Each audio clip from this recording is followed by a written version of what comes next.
Bonjour Clémentine Autain. Bonjour. Merci beaucoup d'être notre invitée ce matin. Je le disais donc, vous êtes députée de la France Insoumise de Seine-Saint-Denis, territoire où des violences urbaines, violentes, ont eu lieu la semaine dernière. On va évidemment largement y revenir. Mais d'abord, je voulais évoquer avec vous cet appel à manifester dans plusieurs villes de France. 90 organisations politiques et syndicales ont fait cet appel à des marches citoyennes ce samedi 8 juillet contre les violences policières, contre les discriminations dont sont victimes les quartiers populaires. Mais on l'a appris hier soir, la préfecture du Val d'Oise a annoncé l'interdiction de la marche à Persan et Beaumont-sur-Oise. Quelle est votre réaction ce matin face à cette interdiction ?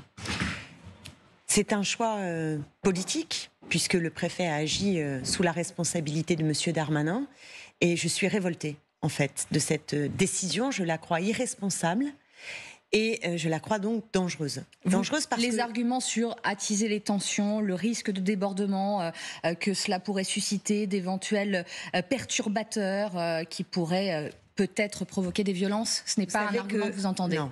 Vous savez que le comité Adama organise depuis 6 ans des manifestations contre les violences policières et pour la vérité et la justice pour Adama. Ça fait 6 ans. Il n'y a jamais eu de débordement, il n'y a jamais eu de violence, il n'y a jamais eu de heurts. Aujourd'hui, vous ne pouvez pas expliquer aux jeunes qui ont brûlé des voitures ou incendié des équipements publics ou des centres commerciaux que c'est mal de le faire, que ce n'est pas la bonne manière d'exprimer sa rage.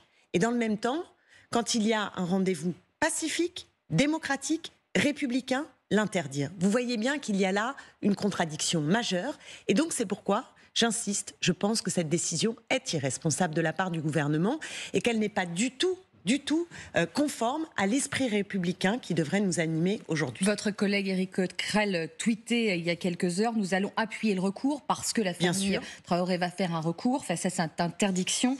Et quoi qu'il arrive, nous y serons. Je voudrais insister aussi sur le fait que cette manifestation, cette année, vous l'avez dit, elle est singulière par rapport aux 6 années précédentes, puisqu'il s'agit aussi d'intervenir par rapport à ce jeune Naël qui a été tué par un policier. Et la maman du jeune Naël avait précisé qu'elle pourrait se trouver et pourrait assister à cette manifestation. Et d'ailleurs, j'étais à la marche pour Naël à Nanterre, où d'ailleurs à ce moment-là, les policiers s'étaient fait très discrets. Il n'y a eu, là aussi, aucune agressivité, aucune violence. Vous n'avez pas assisté à des élus, vous, en tant qu'élu d'ailleurs, vous n'avez pas été chahuté. Il y a quelques élus, dit-on, et a-t-on décrit, qui ont dû quitter la marche à un certain moment.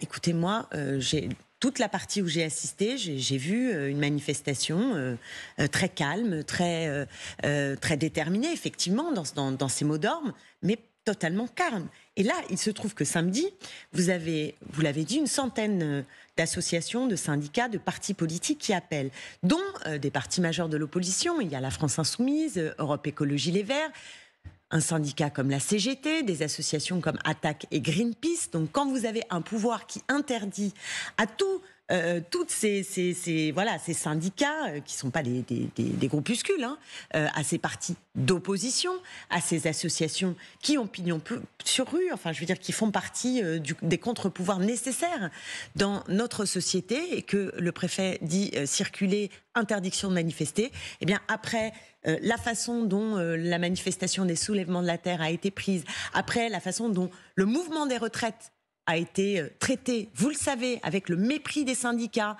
avec des manifestations qui ont été non seulement parfois interdites, mais aussi très malmenées par les forces de l'ordre, c'est-à-dire une logique répressive, et l'Assemblée nationale qui n'a pas pu voter. Vous vous dites qu'il y a quand même un problème grave dans ce pays, dans le rapport à la démocratie et donc à la République. Quand le porte-parole du gouvernement, Olivier Véran, dit qu'en fait, il vous accuse de mettre de l'huile sur le feu en organisant ce type de marche, enfin, c'est quand même incroyable. En termes de timing, peut-être. Mais justement, excusez-moi, je m'énerve, mais c'est exactement l'inverse. C'est-à-dire que vous ne pouvez pas étouffer la démocratie chaque matin, un peu plus, comme le fait la Macronie depuis 1 an et en vérité depuis 6 ans, mais ça s'est accéléré. Et on l'a vu avec le mouvement des retraites, on le savait déjà avec la façon dont les gilets jaunes ont été traités. Et vous ne pouvez pas faire ça et faire la leçon à des jeunes qui ont des modalités d'expression de leur rage qui sont une impasse, parce que la violence c'est une impasse. Mais les remontées d'informations, nous le disons, la violence c'est une impasse. Vous m'entendez, moi j'ai vu, évidemment je suis élue de Seine-Saint-Denis, donc ces violences concrètes, ces dégradations, ces incendies qui font qu'à Sevran par exemple c'est le centre commercial qui s'est écroulé, c'est un collège qui a été saccagé, c'est des voitures de gens qui allaient travailler, qui ont des vies difficiles, ils se lèvent, leur voiture est brûlée. Forcément c'est de la tristesse. C'est terrible de voir ça.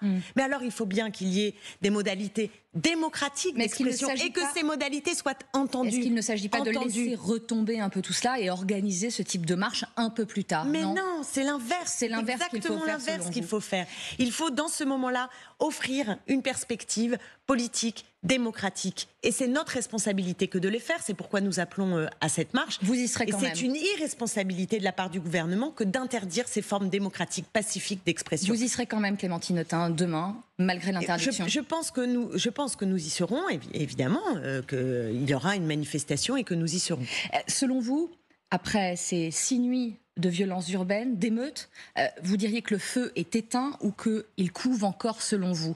On parle beaucoup du 14 juillet, de la nuit précédant le 14 juillet, le 13, avec notamment des moments festifs, des balles des pompiers, etc. Certaines municipalités envisagent d'interdire totalement ces festivités. Est-ce que pour vous, c'est une bonne solution ou pas du tout?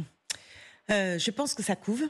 Je pense que ça couve, d'autant que la réponse au sommet de l'État est indigente. On va y revenir. Et vous avez des propos très durs à l'encontre du chef de l'État. Oui, le chef de l'État, d'abord au 2e jour des émeutes, je vous rappelle qu'il était à un concert, celui d'Elton John.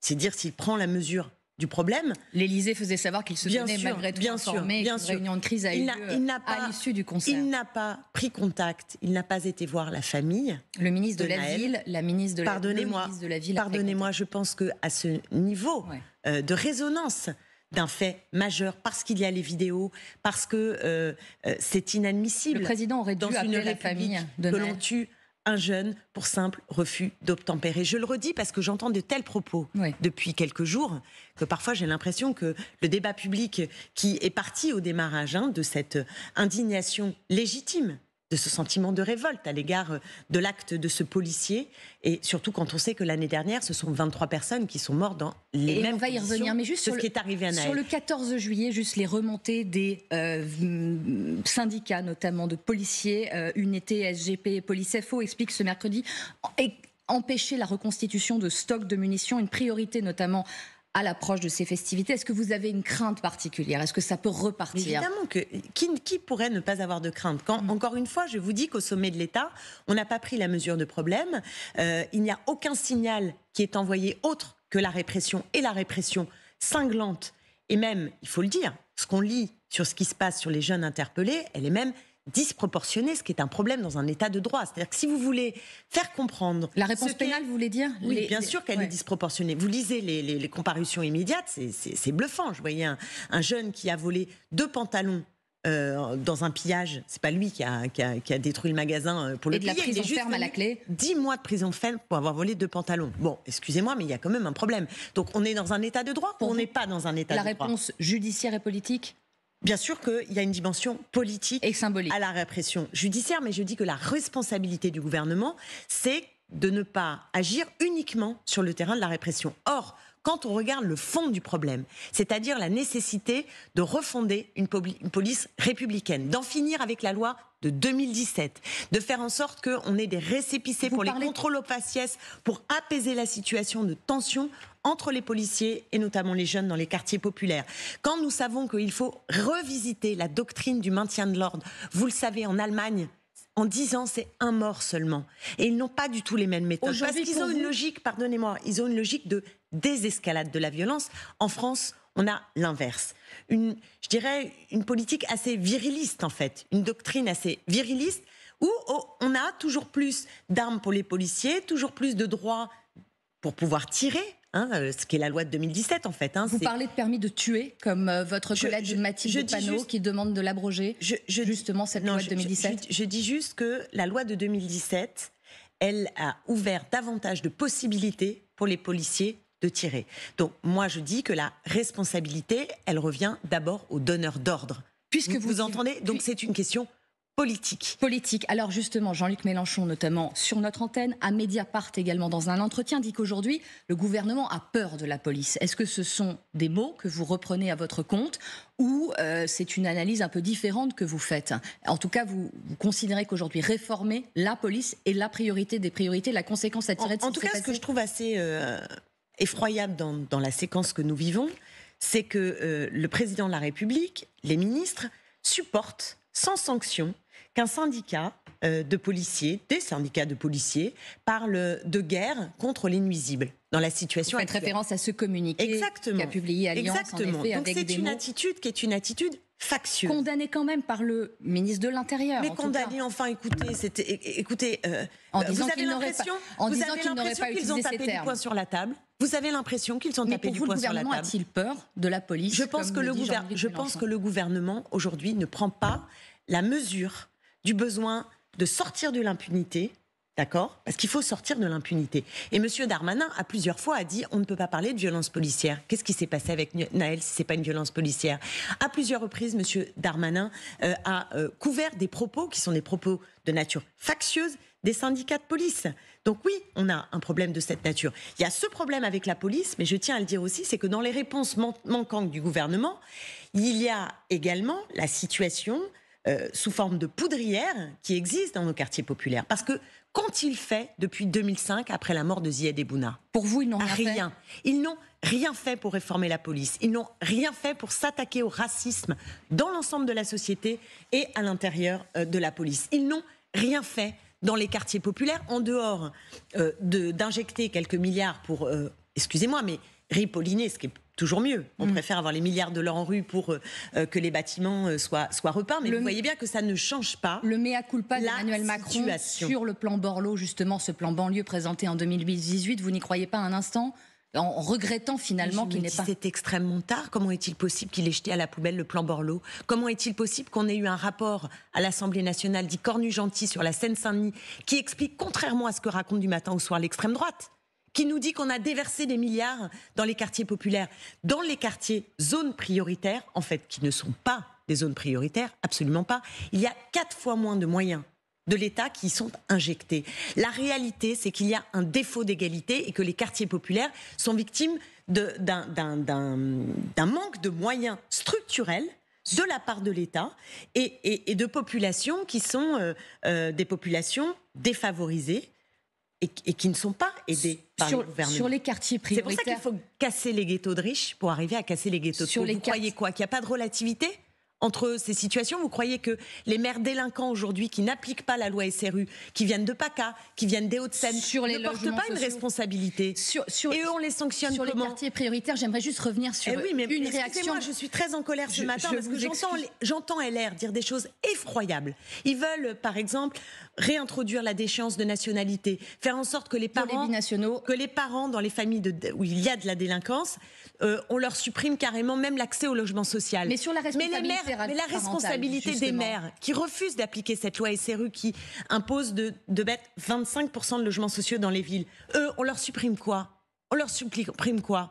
On les laisse faire alors que eux sont en rupture avec la République. Il y a 2 poids 2 mesures. Mais sur la responsabilité parentale, c'est pas une histoire de 2 poids 2 mesures. C'est une histoire de responsabilité politique et d'impunité. Sur la responsabilité parentale, pointée du doigt par le chef de l'État, est-ce que pour vous, il y a des réponses à apporter quand on voit la sociologie aujourd'hui des interpellés, une moyenne d'âge de 17 ans, il y a eu devant les tribunaux un jeune de 11 ans qui a mis le feu, il y a quelque chose à creuser et à faire clairement aujourd'hui et mettre en cause la responsabilité parentale. Est-ce que pour vous c'est une bonne réponse?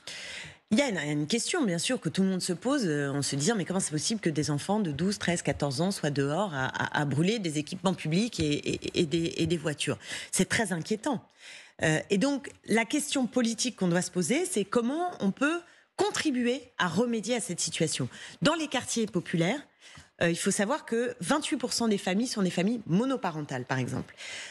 Mettez-vous dans la situation d'une femme qui élève seule un certain nombre d'enfants, peut-être 2, 3, parfois 4, et qui elle-même va bosser pour un salaire de misère, soit en 3-8 parce que suivant les métiers, ou est caissière, ou est AESH, etc. Et qu'elle rentre des mères débordées. Des mères qui sont débordées.